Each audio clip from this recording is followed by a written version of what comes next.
Hi guys, welcome back to our channel Stuff About Tutorial. And this tutorial we are going to talk about new chat in ChatGPT.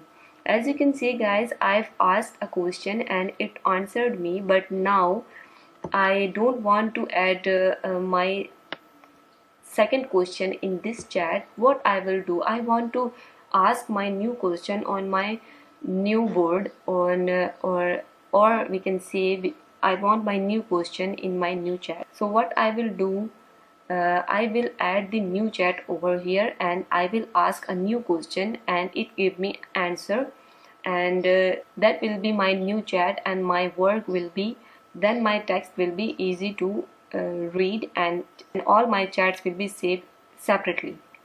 So I want to add my new question over here. What I will do, I will simply add the new board, and how I will do, I will add a new chat over here.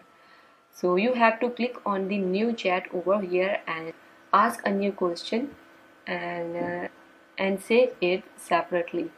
So guys, this is how to add new chat in ChatGPT that can make your work easy to study, easy to learn, and easy to understand. Hope you like this video. Thank you so much. Good luck.